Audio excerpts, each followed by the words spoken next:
Well, hola people, konnichiwa. Berikan bersama Syafian di channelnya Kudetech.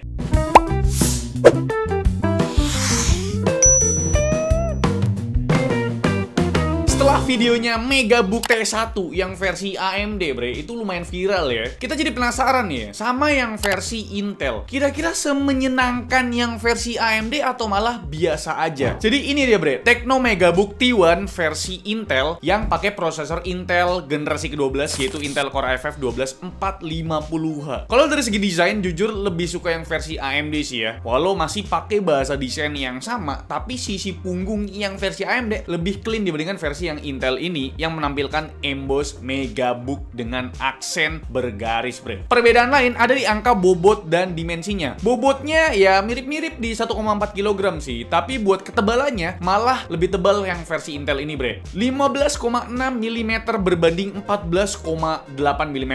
Selain itu masih 11-12 ya. Build quality masih sama-sama premium, pakai aluminium. Soal percolokan tetap dikasih banyak. Di sini total ada 5 buah port USB dan tetap punya port HDMI yang full size. Terus soal layarnya, hinge-nya tuh bisa dibuka rata sampai 180 derajat dengan satu jari ya bukanya ya. Jadi nggak keangkat tuh. Nah, buat panel yang dipakai kayaknya juga masih pakai grade yang sama ya. Soalnya tetap punya coverage gamut up to 99% sRGB. Terus bedanya yang versi Intel ini maksimum brightness-nya hampir menyentuh 300 nits, sedangkan yang versi AMD cuma mentok di 280-an nits. Turun ke area keyboardnya, layout keyboardnya masih sama, tetap punya backlit dan yang terpenting heritage of power button di sini masih dipertahankan ya kan, dan udah termasuk sensor fingerprint reader buat login biometriknya. Terus buat touchpadnya tetap punya ukuran yang segede gaban, tapi yang mau ku mention stiker di wrist kiri ini kok adanya malah stiker prosesor sama red dot winner, sedangkan yang versi AMD stiker di wrist kirinya malah stiker prosesor dan stiker iGPU Radeon Graphics. Seenggak pede itukah iGPU-nya Intel buat dipublish? Utilitas yang jadi andalan Tecno Megabook series tetap dipertahankan ya, mulai dari webcamnya yang udah bisa rekam video 1080p lengkap dengan privacy shutter dan speaker stereonya yang merupakan garapan DTS:X dengan power yang paling kenceng di kelasan laptop entry level bre. Berikut untuk sampel webcam dan juga speakernya.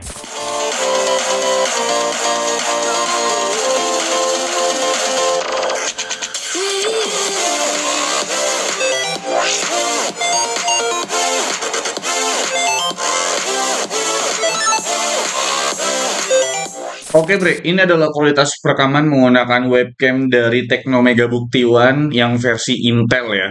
Overall sih sama lah kayak yang versi AMD dengan resolusi yang sama juga, itu Full HD 30 fps.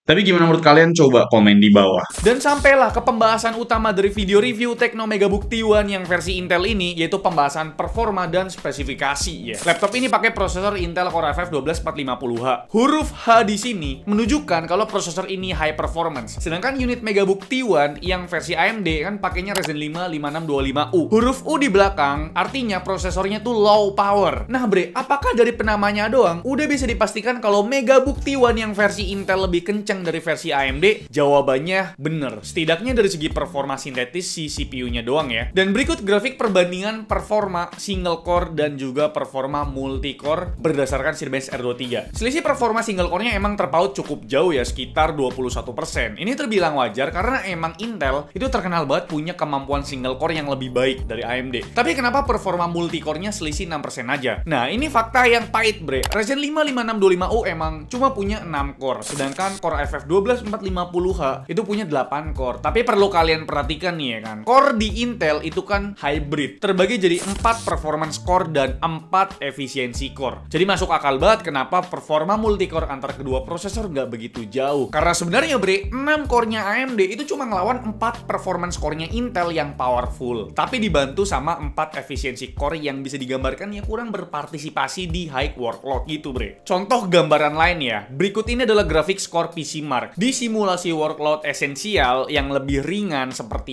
Office, browsing, dan video converse. Core i5 12450H unggul dari Ryzen 5 5625U. Tapi di simulasi workload productivity yang lebih berat seperti editing sama rendering, Ryzen 5 5625U malah unggul lebih mutlak lagi. Tentu selain karena performa 6 core-nya AMD yang lebih pure ketimbang 4 key-core dan 4 e-core-nya Intel. Kemampuan eGPU juga berperan penting ya di workload productivity tadi bre. Kita kita udah tahu sama tahu lah ya, kalau AMD masih jadi raja dunia per iGPU-an gitu ya, khususnya di kelas entry level. Maka wajar kalau performa grafis Intel UHD di Core i5 12450H ini diobok-obok sama Radeon Vega 7 yang ada di Ryzen 5 5625U. Baik di pengujian first track ataupun time spy, semuanya terbantai dengan selisih performa sekitar 30-an%, bre. Ngeri emang ya iGPU-nya punya AMD gitu loh. Tapi angka-angka tadi itu merupakan hasil benchmark sintetis. Gimana sih performa real skenario-nya? Di sini kita tes render video durasinya 1 menit di Adobe Premiere Pro 2025. Ternyata di pengujian render video 4K maupun render video Full HD, Intel UHD unggul sangat telak dari Radeon Vega 7. Kita di sini heran loh ya, padahal footage yang dipakai itu sama persis, ruangan tes yang juga sama aja, terus RAM atau memorinya juga masih sama-sama pakai LPDDR4X 16GB dengan transfer speed di 4266 MB transfer per second. Kita masih clueless ya, ini lihat anomali di pengujian rendering ini tuh kenapa gitu. Soalnya kalau lihat performa gamingnya, lagi-lagi kita dapat anomali, bre. Tapi bre, menurut analisaku pribadi, Intel itu unggul di bagian dia punya compatibility gitu loh, untuk ya software-software kayak misalkan Premiere Pro gitu loh, ketimbang AMD. Kita ngomongin soal prosesornya ya, bukan GPU-nya gitu loh. Ya mungkin kalau GPU AMD lebih menang, tapi soal CPU compatibility di software-software itu lebih bagus lah ketimbang AMD. Tapi itu masih asumsiku pribadi ya, kenapa Intel unggul di pengujian rendering video ini, bre. Karena kalau kita lihat performa gamingnya, lagi-lagi kita dapat anomali, bre. Performa Megabook Intel sesekali bisa unggul, tapi tetap sih ya, Megabook AMD lebih sering unggul. Contohnya nih di game Assassin's Creed Mirage, Megabook Intel kebantai banget karena cuma dapat 19 FPS berbanding 34 FPS. Terus di game Horizon Zero Dawn, Megabook Intel juga masih terbantai, 33 FPS berbanding 47 FPS. Di game Far Cry 6 juga demikian, selisih performanya masih di angka belasan FPS, yang artinya lumayan banget ya, 40 FPS berbanding 56 FPS. Masih di kondisi yang sama, di game Forza Horizon 5 lagi-lagi Megabook AMD bisa unggul belasan FPS, 35 FPS berbanding 46 FPS. Nah,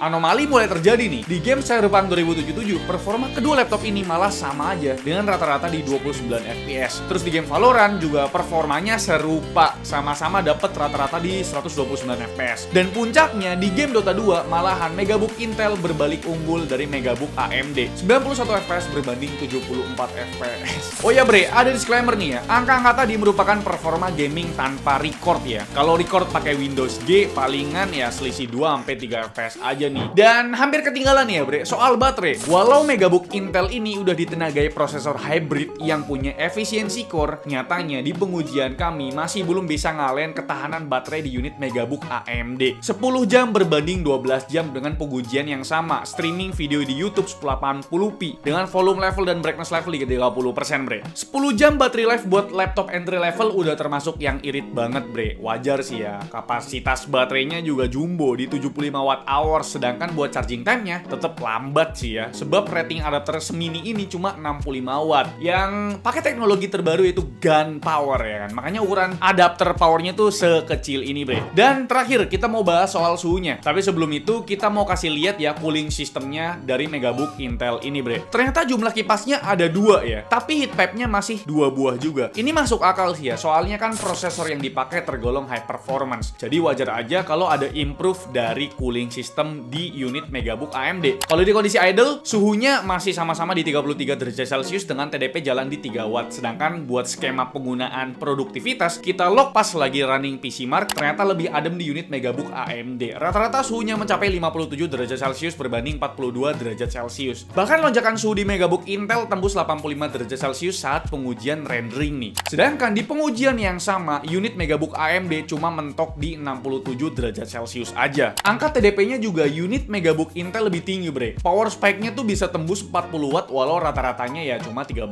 watt. Sedangkan unit Megabook AMD power spike-nya cuma di 23 watt dengan rata-rata cuma di 8 watt. Sedangkan buat data suhu dan power saat stress test tentu ya udah ketebak kalau Megabook Intel lebih panas dan boros. Rata-rata suhunya mencapai 84 derajat Celcius dan TDP-nya di 35 watt. Kalau dibandingin sama unit Megabook yang versi AMD, rata-rata suhunya cuma di 57 derajat Celcius dengan TDP cuma di 17 watt aja. Dan mungkin terakhir buat suhu permukaan yang sama-sama kita rekam pas running PC Mark. Sebaran area panasnya mirip, bre, sebab konfigurasi cooling sistemnya juga mirip. Tapi emang data-data tadi terbukti di kamera thermal ini ya. Hotspot di unit Megabook Intel mencapai 38 derajat Celcius, sedangkan di unit Megabook AMD cuma di 36 derajat aja nih. Ya jujur jujur ya, kita agak kesusahan buat ngasih alasan kenapa kalian harus membeli Megabook yang versi Intel ini. Dari segala pengujian yang kita jalankan, unit Megabook AMD unggul mutlak hampir di segala lini ya, hampir di segala hal gitu loh. Megabook Intel cuma unggul di satu poin aja bre, yaitu rendering video yang menurut analisa gembel kita ya, ini karena kemampuan single core-nya Intel berpengaruh besar di workload dan juga kompatibilitas softwarenya lebih cenderung, lebih condong menang di Intel gitu loh. Dengan harga yang lebih mahal 1 juta untuk versi Intel ini, berat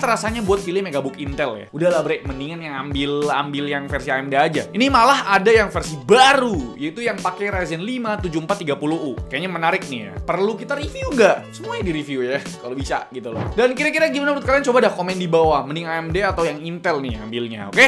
Like video ini kalau kalian suka, dislike kalau kalian jelek banget, dan jangan lupa untuk tekan tombol subscribe yang warna putih karena bukan warna merah lagi. Dan sampai jumpa di video selanjutnya bre. Bye bye.